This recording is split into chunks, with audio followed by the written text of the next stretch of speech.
안녕하세요. 책한민국입니다. 오늘 소개할 책은 술의 배신. 지은이는 제이슨 베일. 일명 주스 마스터로 불리며 건강한 섭식, 중독 치료, 주스 요법에 관한 베스트셀러 16권을 펴냈다. 그의 책은 모두 합해 600만 부 넘게 팔렸고 여러 언어로 번역되었다. 술은 세계에서 가장 많이 사용되고 가장 널리 용인되는 마약이다. 대다수 사람들은 자신의 음주를 스스로 제어할 수 없다. 다른 약물의 중독자는 스스로 그 약물의 사용을 제어한 적이 없다는 사실을 깨닫고 솔직히 인정하면 격려를 받는다. 그와 달리 알코올 중독자가 그렇게 인정하면 알코올릭이라는 꼬리표가 붙어 오히려 열등의식을 강요받는다. 음주자 대다수는 자신이 술의 덫에 빠져들었다는 사실을 모르거나 알려고 하지도 않는다. 술은 언제나 일반 마약과 완전히 다른 것으로 여겨졌다. 실제로 사회도 그렇게 여긴다. 그러나 음주자 대다수의 경우 음주는 마약을 흡입하는 것이며 그 상태는 마약 중독이 분명하다. 그럼에도 술을 끊으면 희한하게도 사회는 끊는 사람에게 문제가 있다고 여긴다. 세상에서 그런 마약은 술이 유일하다. 몇몇 사람을 얼마 동안은 속일 수 있어도 모든 사람을 항상 속일 수는 없다라는 말이 있다. 그러나 술의 경우는 예외라고 나는 생각한다. 우리는 음주의 진정한 혜택이 따른다고 믿도록 사회적으로 기만당해왔다. 진실은 이렇다. 음주는 알코올 중독이고 알코올 중독은 마약 중독이며 마약 중독은 치료하지 않으면 계속 악화되는 진행성 질병이다. 음주를 하지 않으면 사람들은 왜 술을 마시지 않느냐, 무슨 문제가 있느냐고 계속 캐묻는다. 술은 마시지 않으면 사람들이 의아해하는 유일한 마약이다. 나는 헤로인이나 코카인에 중독된 적은 없지만 술은 마셨다. 보통 마시는 정도가 아니라 술고래였다. 누군가가 비음주자라거나 금주했다는 말을 들으면 아유, 이 따분한 녀석이라고 생각했다. 술을 끊으면 인생에 좋은 무언가를 다 놓친다고 믿었다. 술이 주는 황홀함과 즐거움, 느긋해지며 긴장이 스르르 풀리는 느낌, 친구들과 맥주 몇 잔을 마시거나 저녁 식사 때 반주로 와인 한 병을 들며 느낄 수 있는 훈훈한 우정과 재미를 완전히 잃게 된다고 생각했다. 만약 술을 끊는다면 인생이 없어질 것 같았다. 나중에야 깨달은 사실이지만 그건 전부 난센스였다. 나는 이제 술을 마시지 않는다. 술을 완전히 끊은 지 10년 남짓 지났다. 그동안이 단연코 내 생애 최고의 10년이었다. 정신적으로, 신체적으로 완전히 술에서 자유로워져 세상 편하게 사는 느낌이다. 10대 후반 나는 매일 맥주 16파인트, 즉 약 9,000cc를 마셨다. 주말엔 더 마셨다. 어느 날 나는 이대로는 도저히 안 되겠다 판단하고 술을 줄이기로 마음먹었다. 나는 이렇게 자문하기 시작했다. 과음하지 않으려고 의식적으로 자신을 제어해야 한다면 사실은 제어력이 없는 것이 아닐까. 술을 끊게 해주는 것은 금주에 따르는 긍정적인 혜택이다. 진정으로 마음을 가라앉혀주고 긴장을 풀게 해주며 자신감과 용기를 얻게 해주고 행복하고 즐겁게 해주는 효과가 그 혜택이다. 나에게는 술로 인해 사망한 친한 친구들이 있다. 우리 집안에서도 술로 비롯된 정신적, 신체적 학대를 목격했다. 가족 중 2명이 말 그대로 술에 절어 살다가 생을 마감했다. 그중 한 명은 49세에 이 세상을 떠났다. 나 자신도 술 때문에 구치소에서 며칠을 지내야 했다. 술 때문에 사랑하는 사람과 헤어져야 했다. 술 때문에 직장을 잃기도 했다. 나는 친구들과 가족이 술로 인해 신체적, 정신적으로 고통당하는 것을 지켜보았다. 술 때문에 실명한 사람도 봤다. 이렇듯 우리 모두는 술에 얽힌 끔찍한 이야기를 알고 있다. 나의 경우 술을 완전히 끊을 생각을 오랫동안 하지 않은 이유는 딱 한 가지였다. 두려움이었다. 다시는 술을 마시지 못하게 된다는 생각이 공포 그 자체였다. 금주는 실제로 아주 간단하다. 하지만 두려움이 그처럼 쉬운 과제를 해내지 못하게 막는다. 술 없이는 예전처럼 삶을 즐기거나 스트레스에 대처할 수 없을 것이라는 두려움이었다. 비음주자는 그런 두려움이 없다. 알코올리즘이라는 질병이 있다는 것은 AA, 즉 Alcoholics Anonymous, 익명의 알코올릭들 같은 금주 자조단체가 만들어낸 허구다. 물론 AA는 많은 사람들에게 도움을 준다. 전 세계 알코올 중독자들을 위한 그들의 헌신과 도움, 지원은 칭찬받아 마땅하다. 다만 내가 지적하고자 하는 바는 그런 단체는 의도가 아무리 좋더라도 알코올리즘으로 알려진 질병을 완치할 방법이 없다고 믿는다는 사실이다. 그들이 직접 인정하듯 AA는 지금까지 단 한 명의 알코올릭도 완치시키지 못했다. 예를 들어 AA는 공식 안내서에서 알코올릭에 관해 이렇게 설명한다. 자신이 의도하는 양 또는 원하는 양 이상의 술을 마시는 상황이 반복되거나 술을 마시면 문제를 일으켜 어려운 상황에 처한다면 당신은 알코올릭일 가능성이 있다. 그 판단은 자신만이 할 수 있다. 내가 아는 음주자 중에 처음에 의도하는 양 이상을 마시지 않는 사람은 단 한 명도 없다. 따라서 술을 마시는 사람은 전부 다 알코올릭일 가능성이 있다. 그에 대해 내가 할 수 있는 말은 다음의 한마디뿐이다. 헛소리. 여러분은 헤로인 중독자를 헤로이니즘이라는 질병을 앓는 환자라고 생각하거나 그들이 헤로이노홀릭이라고 믿는가? 헤로인 사용 여부와는 상관없이 헤로이니즘이라는 질병을 타고났기 때문에 어쩔 도리가 없다고 생각하는가? 이러한 중독증이 유전자 안에 들어있어 대물림 된다고 정말로 믿는가? 이제는 진실을 바로 볼 때다. 알코올릭이라는 단어는 자신이 술에 중독되어 있다는 사실을 깨닫는 사람들에게 붙여진 꼬리표일 뿐이다. 이 말도 안 되는 꼬리표를 이제는 떼어버려야 한다. 알코올릭은 이 세상에 없다. 그렇다면 알코올릭과 알코올 중독자의 차이가 무엇일까? 차이는 알코올 중독의 경우 쉽고 간편한 완치법이 있으며 지금 여러분이 그것에 관해 읽고 있다는 것이다. 반면 알코올리즘은 그 질병을 만들어낸 사람들에 따르면 평생 시달려야 하는 불치병이다. 나는 헤로인에 중독되지 않았어요. 나는 나 자신을 완벽하게 제어할 수 있죠. 나는 늘 헤로인을 사용해야 하는 것도 아닙니다. 헤로인 없이도 얼마든지 지낼 수 있거든요. 나에게 헤로인 문제가 없다는 것을 증명할 수 있어요.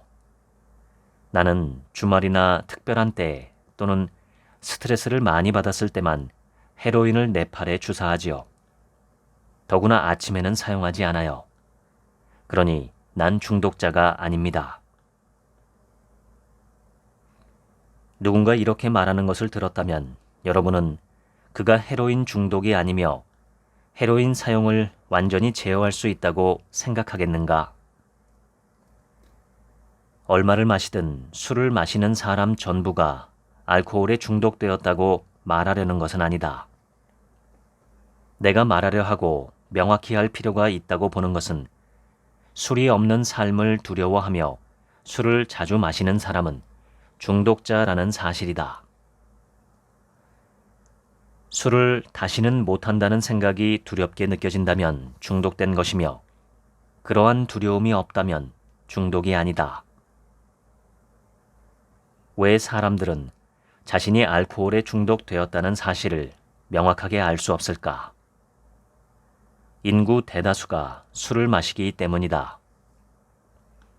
영국 알코올 연구소에 따르면 영국 성인 인구의 80%가 음주자다. 사람들은 술을 끊고 싶다고 인정하기를 수치스러워한다.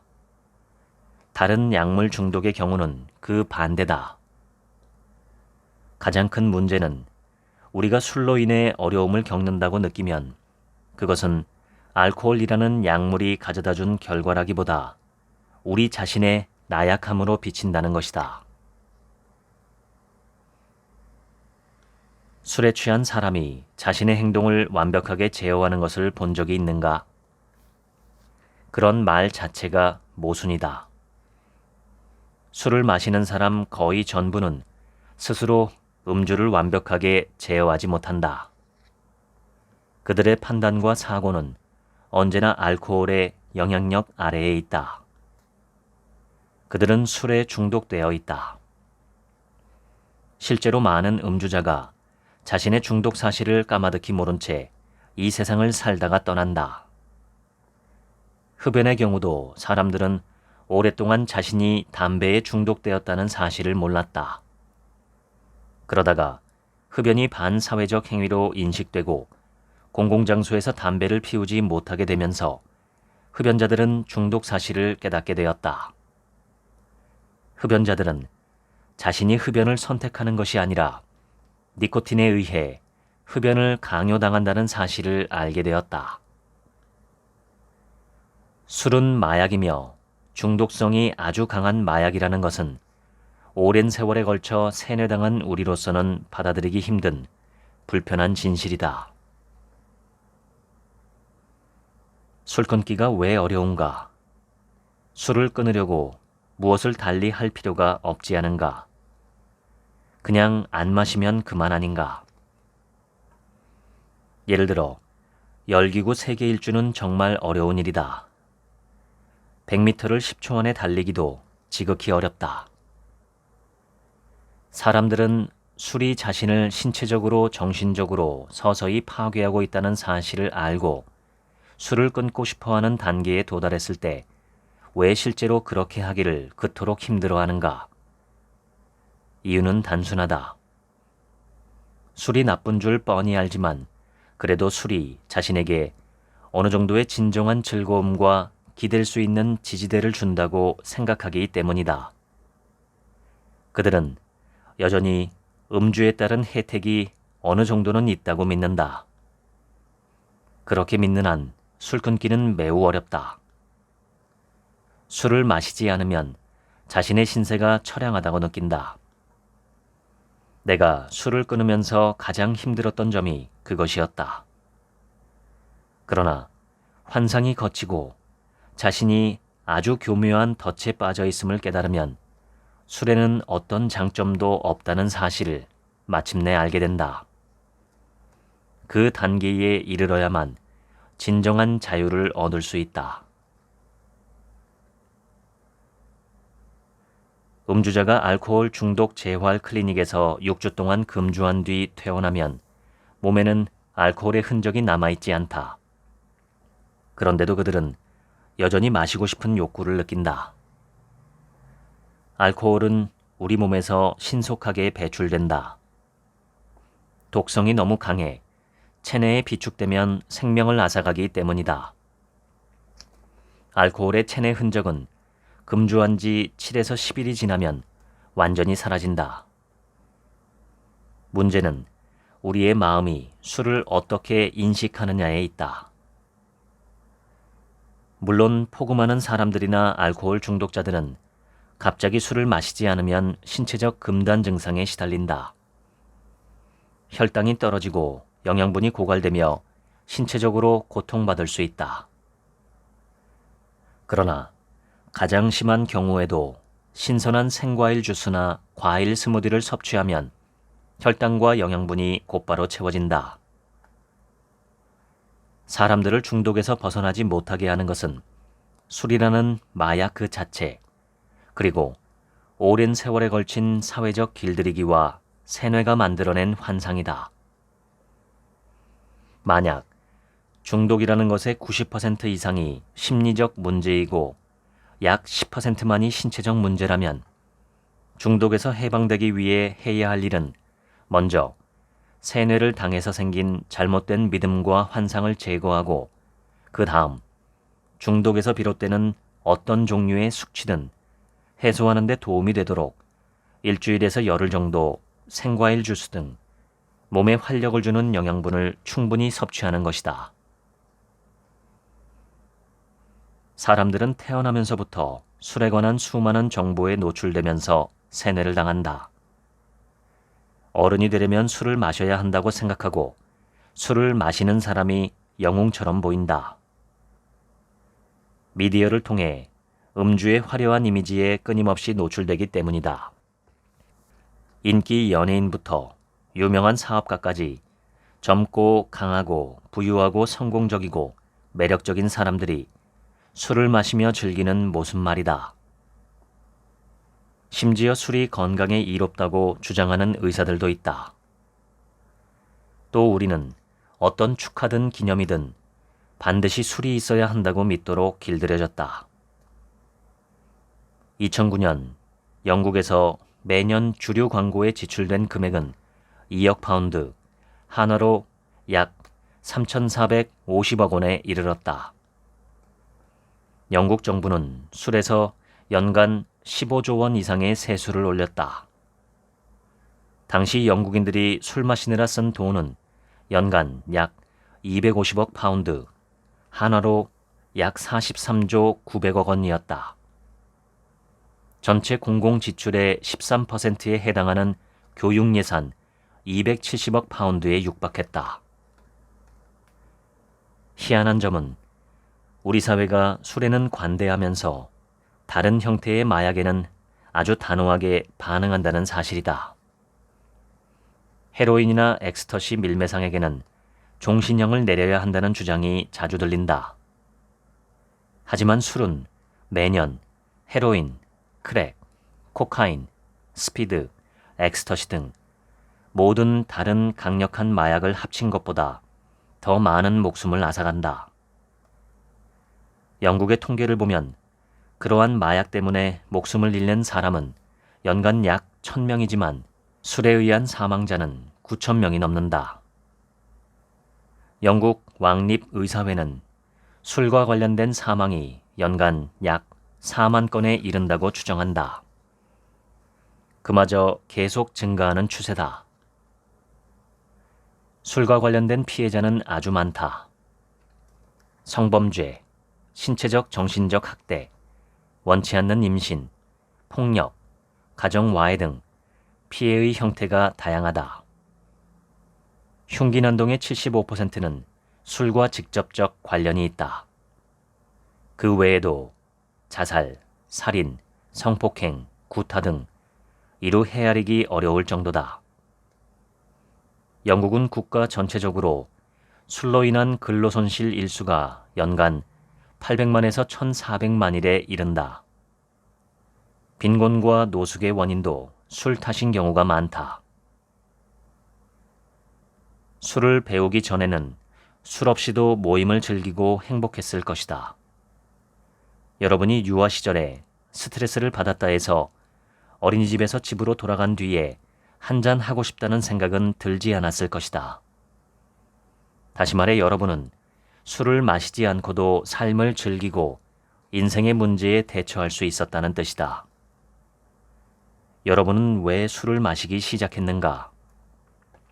답은 간단하다.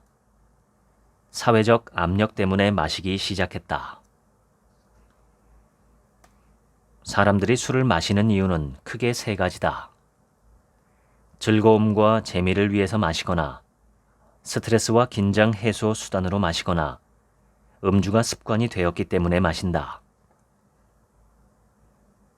알코올 중독의 문제는 대다수 음주자가 자신의 중독을 인식하지 못한다는 데 있다. 그들은 자신의 선택으로 술을 마시며 음주를 즐기기 때문에 술을 마신다고 확고하게 믿는다. 왜 마시는지 합리적인 이유를 떠올리지 못할 때는 습관이라는 핑계를 댄다.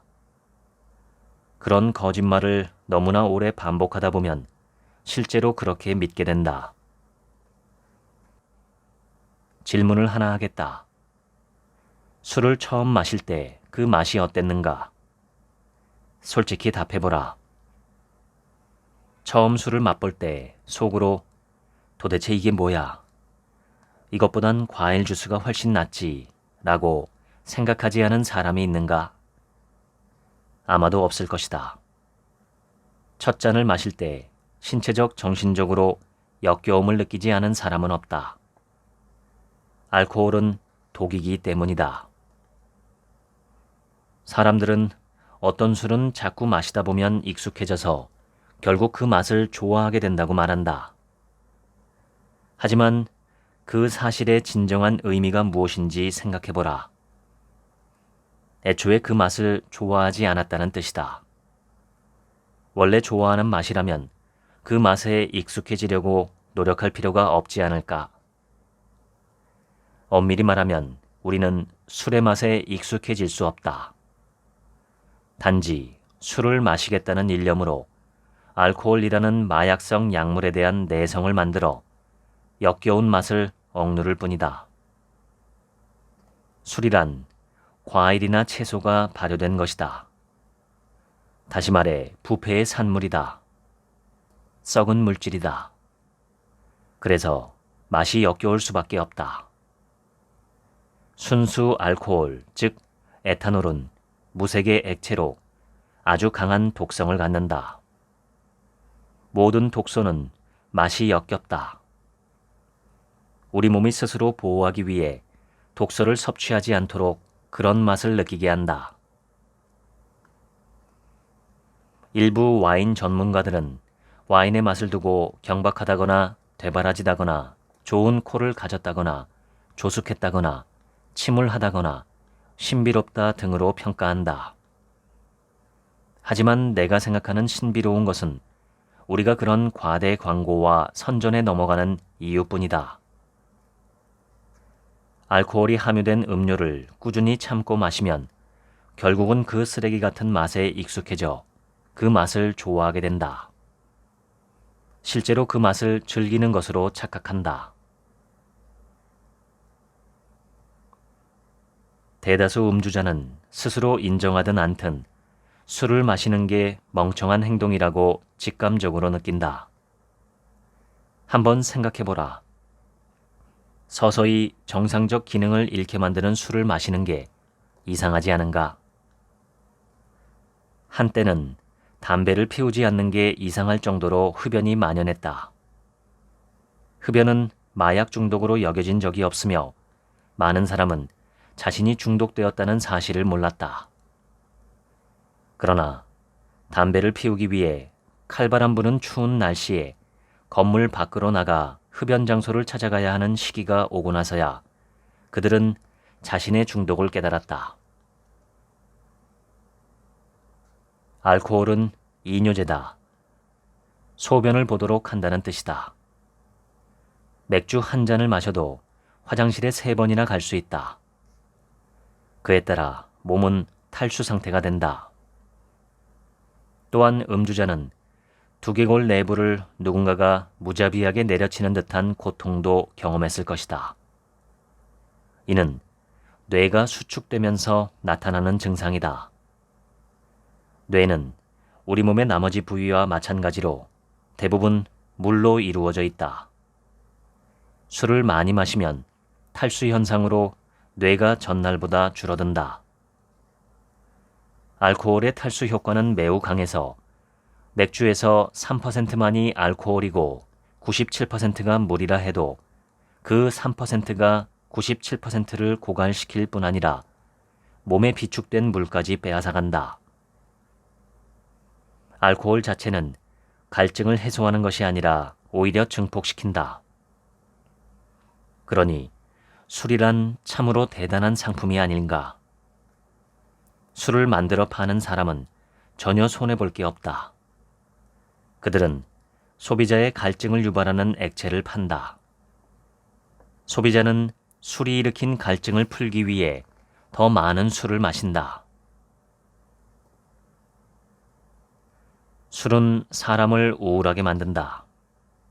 하지만 그 가라앉는 기분을 술로서 다시 끌어올리면 진정한 행복과 즐거움이 찾아온다고 피해자를 속인다. 나는 한자리에 앉아서 물 9,000cc를 마실 수는 없다. 물은 실제로 갈증을 없애주기 때문이다. 하지만 술은 정반대로 작용한다.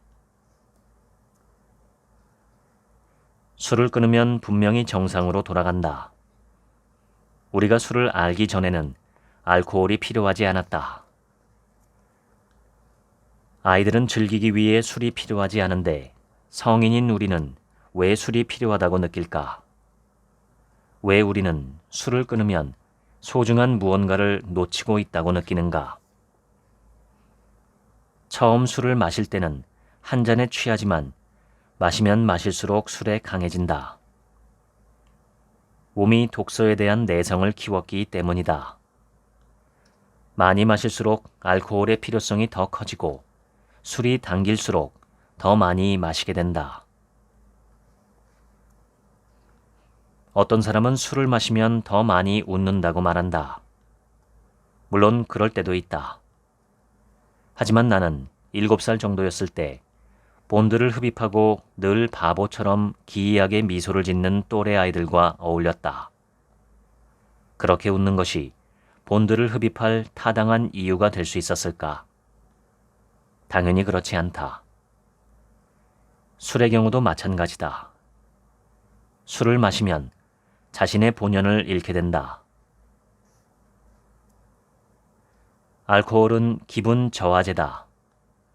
따라서 많이 마실수록 더욱 우울해진다. 이것은 이론의 여지가 없는 의학적 사실이다.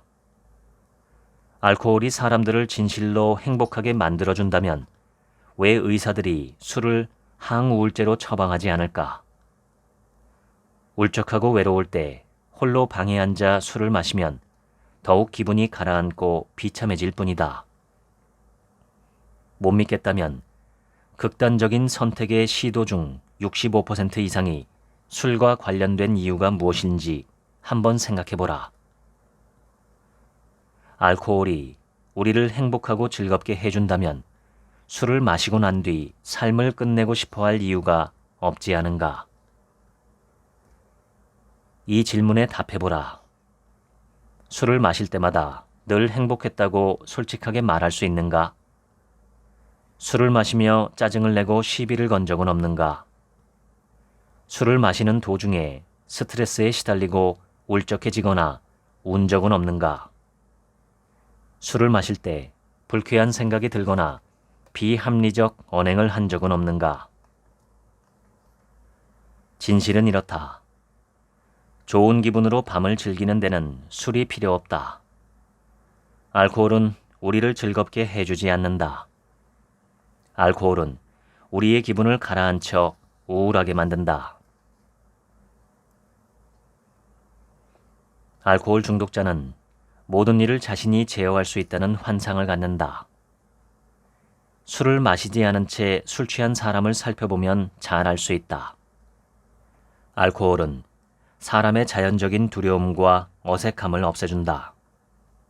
그러면 술 취한 사람은 실제와 달리 자신이 모든 상황을 제어하고 있다고 느낀다. 그러나 그는 결국 제어력을 완전히 잃고 아무런 보호막 없이 위험에 그대로 노출된다.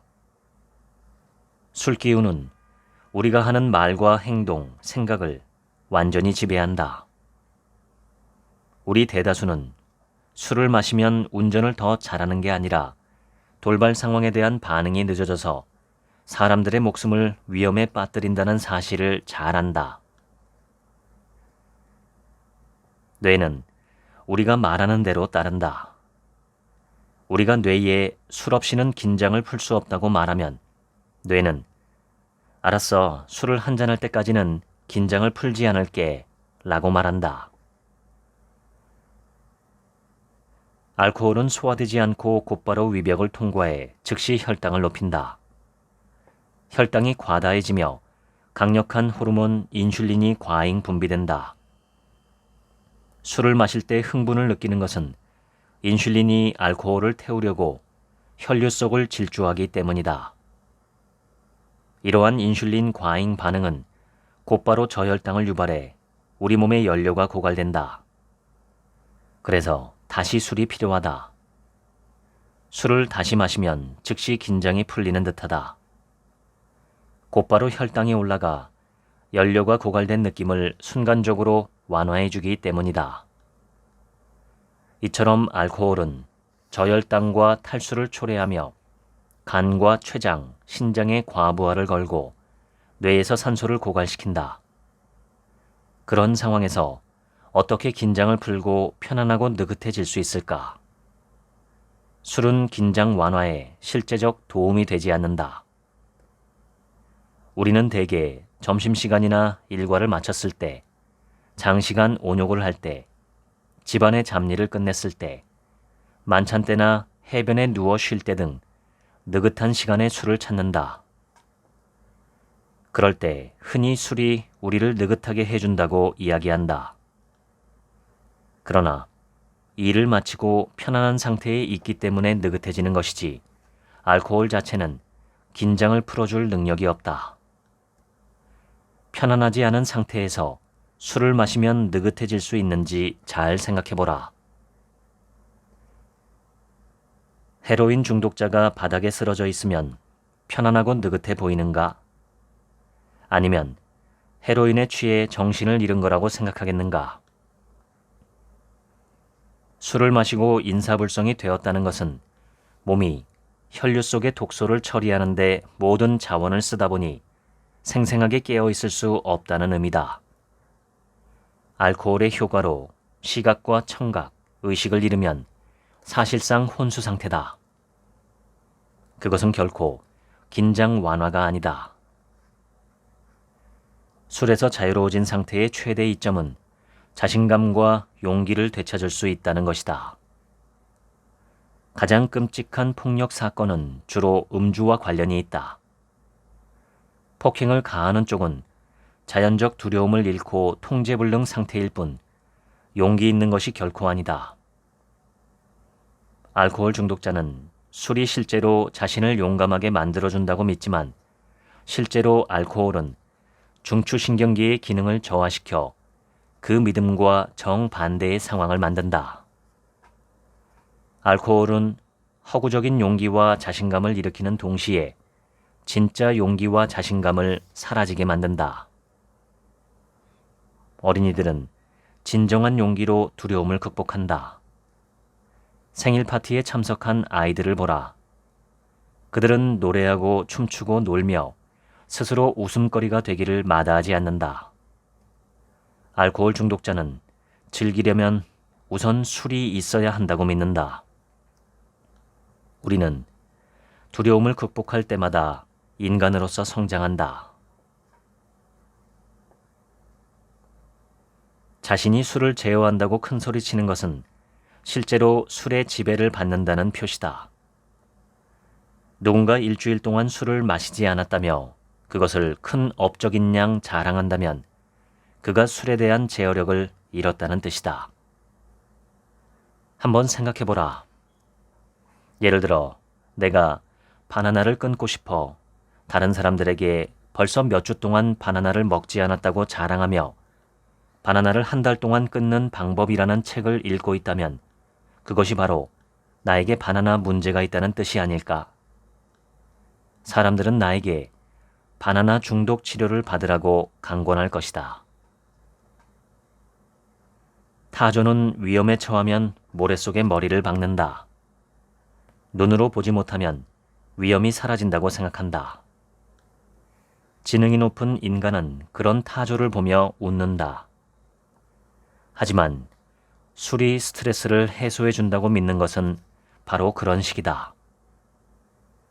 술을 마시고 다음날 아침에 일어나면 술을 마시지 않았을 때보다 신체적으로, 정신적으로, 감정적으로, 사회적으로, 경제적으로 더 힘들다고 느낀다. 그런데도 사람들이 술을 마시는 이유가 뭘까? 술이 용기와 자신감을 가져다주고 침착하고 행복하고 스트레스 없는 상태를 만들어준다고 허황되게 믿기 때문이다. 영국의 살인사건 중 65%, 흉기 난동 사건 중 75%는 가해자나 피해자 또는 양측 모두가 술을 마신 상태에서 발생한다. 운전면허 시험에 통과하려면 집중이 필수적이다. 그렇다면 사람들이 시험을 치르기 전에 왜 술을 한 잔 하지 않는가? 술이 판단력을 흐리게 하고 반응을 지연시키며 정신적, 신체적으로 조바심을 일으키기 때문이다. 운동선수가 중요한 경기를 앞두고 술을 마시면 집중력이 강해져 최대한 기량을 발휘할 수 있을까? 아이들이 술을 한 모금 마시면 숙제를 더 잘할 수 있을까? 뇌 전문 외과 의사가 수술 중에 손을 떨지 않고 확실하게 집중하기 위해서 술을 마셔야 할까? 천만의 말씀이다. 논리적으로 생각해보라. 뇌세포를 파괴하고 감각을 마비시키며 반응을 지연시키고 사람을 좀비처럼 멍하게 만드는 약물이 어떻게 집중력 강화에 도움이 되겠는가? 알코올은 따분함을 달래줄 수 없다. 무료해서 죽을 지경일 때 혼자 술을 한 잔 들고 앉아 있어도 무료함은 그대로다. 누구는 술이 마음을 차분하게 가라앉혀준다라고 말하지만 또 누구는 활기를 띠게 해준다라고 말한다. 똑같은 한 가지 약물이 어떻게 서로 정반대인 문제를 해결하는 데 도움이 된다는 말인가? 그럴 순 없다. 속임수일 뿐이다. 술은 정신적, 신체적, 스트레스, 긴장, 불안을 유발한다. 음주자에게 술의 가장 큰 문제는 본연의 자신이 될 수 없다는 데 있다. 예를 들어 운전 때문에 술을 마시지 못하면 평상시와 달리 우울하고 짜증이 나며 박탈감에 시달린다. 하지만 술을 마셔도 감각이 마비되어 자기 자신을 잃어버린다.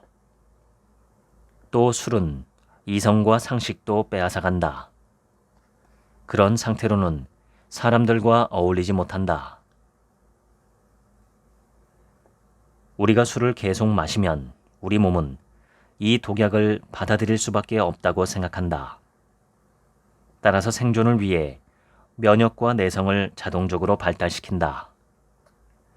예전과 똑같은 효과나 환상을 얻으려면 더 많은 술을 마셔야 한다는 뜻이다. 몸에 술이 더 많이 들어갈수록 몸은 더 강한 내성을 갖게 되고 똑같은 환상 효과에 도달하려면 술을 더 많이 마셔야 한다. 헤로인 중독자는 헤로인을 사용하면 사람들과 잘 어울릴 수 있다고 생각한다. 알코올 중독자도 마찬가지다. 하지만 맨정신인 사람은 술 마신 사람을 보면 몹시 싫어한다. 우리가 술을 마시지 않았을 때 술 마신 사람을 보면 그가 상냥하고 다정하거나 자신감과 용기가 있다거나 쾌활한 사람이라고 생각하는가? 그렇지 않다.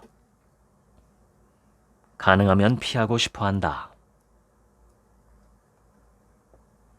인구의 대다수가 술을 마시는 곳에서는 구타와 성폭행, 폭력, 언쟁, 악의와 감정적 행동이 난무한다. 진정한 용기와 자신감이 사라지고 스트레스만 쌓인다. 자살과 살인, 강도가 횡행한다. 파괴된 가정과 비참한 빈곤이 만연한다.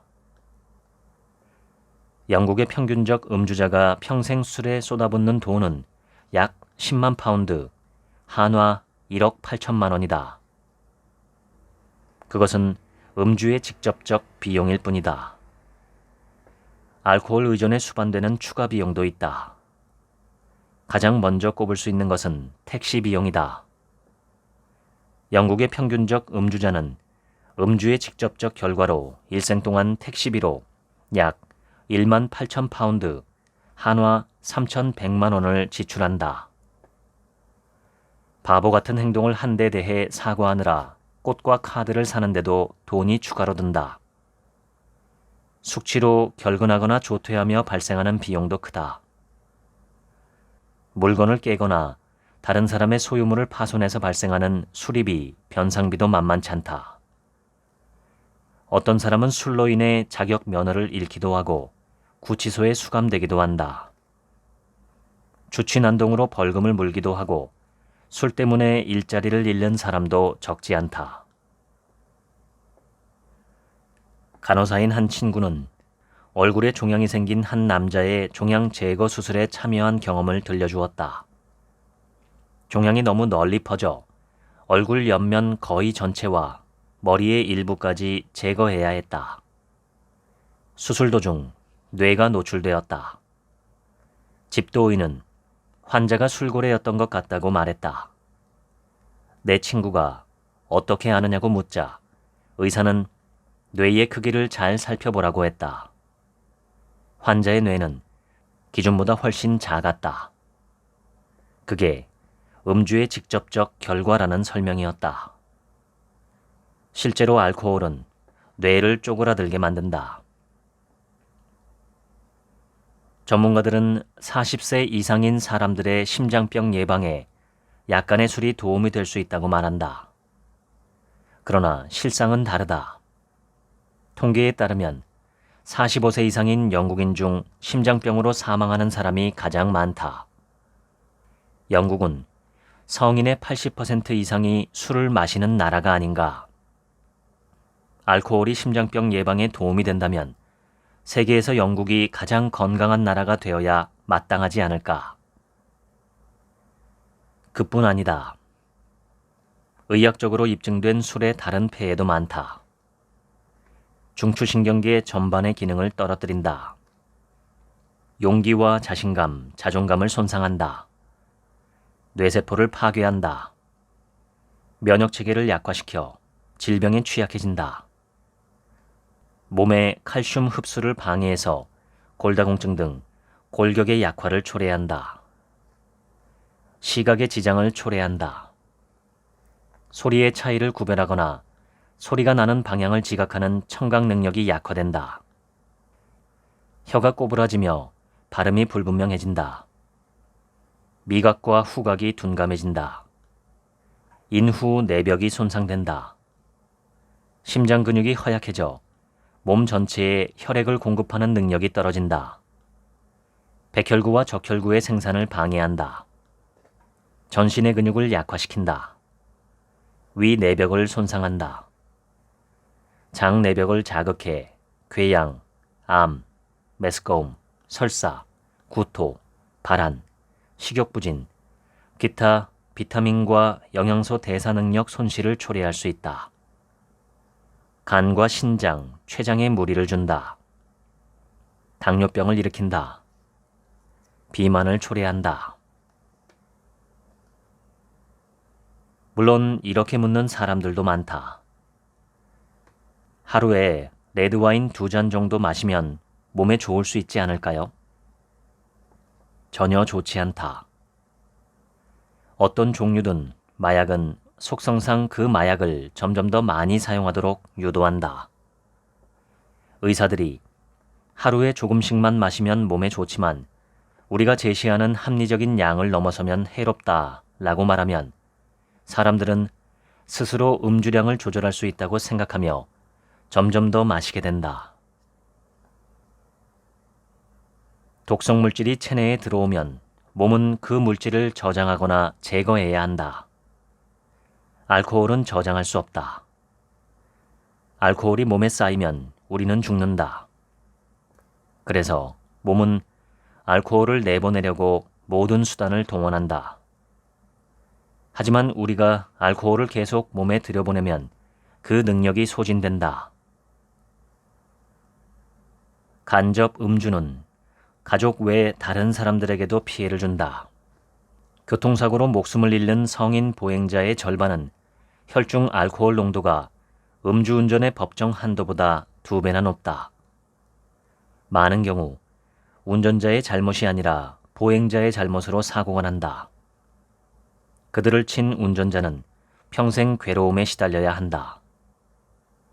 구급대원들은 술에 취해 다친 사람을 구조해야 할 뿐 아니라 그 환자가 가하는 신체적, 정신적 학대에도 시달려야 한다. 의사나 간호사를 대상으로 하는 신체적 공격의 98%는 술에서 비롯된다. 경찰은 주말이면 주취 사건의 증가로 근무 부담이 커진다.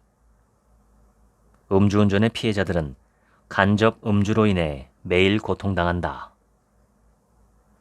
영국은 전 세계에 축구를 전파했지만 수년 동안 유럽에서 경기 출전을 금지당했다. 훌리건으로 불리는 술에 취한 팬들의 난동 때문이었다.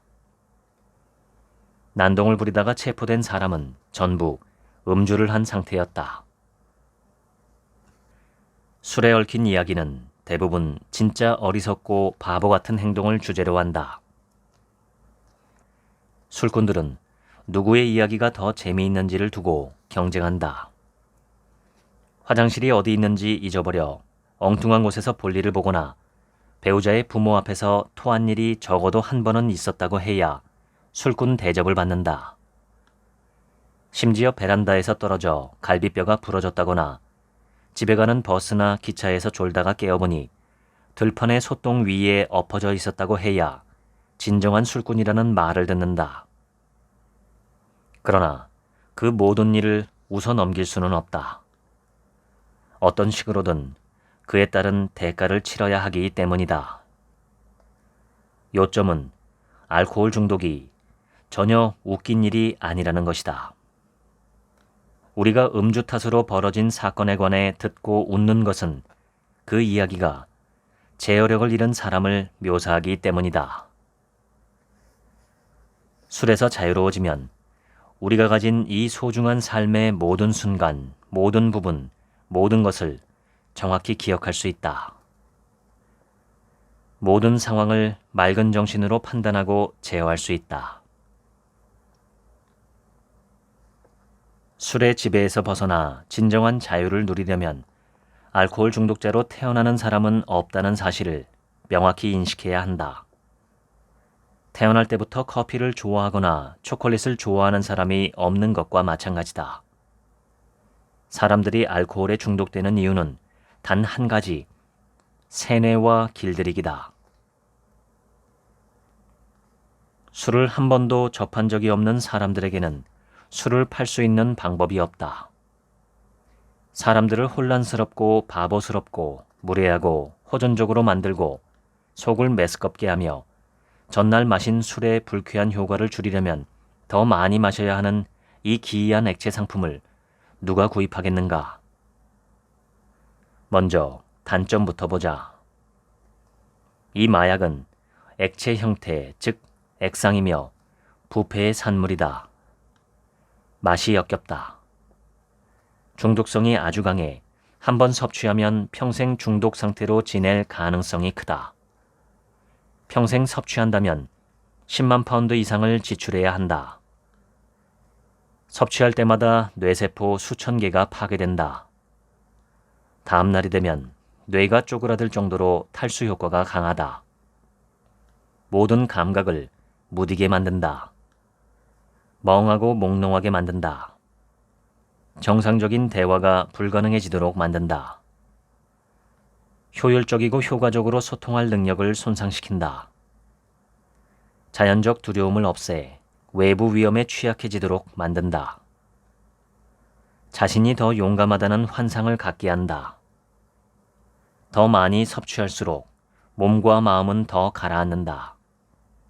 평생 이 마약의 노예가 되도록 만든다. 트럭에 치인 듯 온몸이 얼얼하고 쑤신다. 이 마약의 효과가 사라지는 데는 최소한 3일이 걸린다. 이제 이 마약의 장점을 보자. 없다. 아무것도 없다. 하나도 없다. 전혀 없다.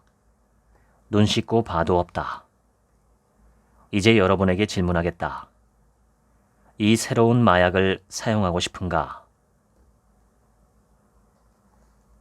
음주자들은 술을 끄는 사람을 보면 남들이 다 아는 좋은 무언가를 놓치고 있다고 실제로 믿는다. 세뇌의 힘이 그처럼 크다. 하지만 그들이 깨닫지 못하는 점은 좋은 무언가를 놓치고 있는 사람이 자신들이라는 사실이다.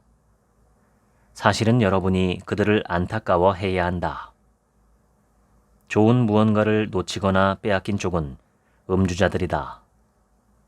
그들은 건강과 돈, 뇌세포, 기억력, 감각, 마음의 평온함, 용기, 자신감, 그리고 무엇보다 신체적, 정신적 자유를 빼앗기고 있다. 그들은 마약 중독자다. 절대로 잊지 말아야 할 것은 음주자들은 진정한 제어력을 가질 수 없다는 사실이다. 마약이 중독자를 지배하게 된다. 그래서 그들은 중독 상태에 계속 머문다. 중독은 심리적 현상이다. 알코올 중독자가 스스로 자신에게 마시면 안 된다고 말하면 비참하게 느끼고 박탈감에 시달린다. 우리가 진짜 물어야 할 질문은 이렇다. 술을 마실 수 있지만 그게 내게 무슨 의미가 있는가? 나에게 무슨 혜택을 주는가? 답은 명명백백하다. 음주는 아무런 의미가 없는 행위다. 도전이나 스트레스는 우리를 강하게 만들고 우리 자신을 형성하는 데 도움을 주는 아주 유용한 도구다. 우리는 계속 성장하면서 도전과 스트레스에 더 잘 대처하게 된다. 스트레스가 없으면 성장도 불가능하다. 마약은 필요 없다. 보람과 기쁨, 행복을 얻기 위해 필요한 모든 것은 바로 여기 우리 내면에 있다. 지금까지 술의 배신 읽어드렸습니다. 지금부턴 제 얘기입니다. 힘든 세상, 제정신으로 살아가기가 힘들어서 술을 마신다는 이야기가 있습니다. 다시 말해 술을 마시면 제정신은 아니라는 것은 우리 모두가 알고 있죠. 그렇지만 종교적인 이유로 금지되는 경우를 제외하고 지구상 거의 모든 문화권에서 술을 마십니다. 그것도 아주 많이 마시죠. 특히 우리나라는 둘째가라면 서러울 정도로 술을 많이 마시는 국가입니다. 추운 날씨 때문에 보드카를 많이 소비하는 러시아를 제외하면 우리나라가 전 세계 음주 1위라고 하지요. 우리나라는 술에 대해 상당히 관대한 문화를 갖고 있습니다. 술에 취해서 범죄를 저지르거나 잘못을 하면 법원에서도 형을 깎아주지요. 과다하고 장기적인 음주로 인한 여러 가지 질병과 사망, 그리고 사건, 사고가 굉장히 많은데도 말입니다. 그렇지만 그래도 우리는 술을 마십니다. 저는 거의 술을 마시지 않는 사람인데 그래도 송년회나 특별한 이벤트에서는 와인 한두 잔 정도는 마십니다. 제 평생에 술, 담배를 하지 않은 것이 굉장히 좋은 결정이었다고 지금도 생각합니다. 오늘 소개한 책에서 저자는 술을 독극물이라고 정의하고 술은 단점만 많고 장점은 전혀 없는 마약이라고 말합니다. 물론 술꾼들에게는 통하지 않을 말이죠. 우리나라 사람들이 술을 많이 마시는 이유는 마음속에 한과 억울함이 많기 때문이 아닐까 생각합니다. 일상생활에서 심리적인 억압이 굉장히 많다는 뜻이죠. 마음의 스트레스가 쌓일 수밖에 없는 상태입니다. 그 스트레스를 풀 방법이 마땅치 않으니 술을 먹고 정신이 혼미해지는 것을 선택하는 것입니다. 사실 술은 과학적인 이유로 먹는 것이 아니라 심리적이나 문화적인 이유 혹은 사회적인 이유로 먹는 중독 물질입니다. 술을 많이 먹고도 심신 건강에 아무런 이상이 없어 보이는 사람이 소수 있기는 하지만 절대 다수의 사람들은 술을 먹으면 먹을수록 몸의 건강과 마음의 건강을 해치게 됩니다. 특히 이 책에도 나와 있지만 알코올의 강력한 탈수작용으로 인해 뇌가 쪼그라드는 증상은 이미 과학적으로 증명되었습니다. 우리나라 정신병원에 입원 환자 중 가장 많은 경우가 알코올 의존증이라고 합니다.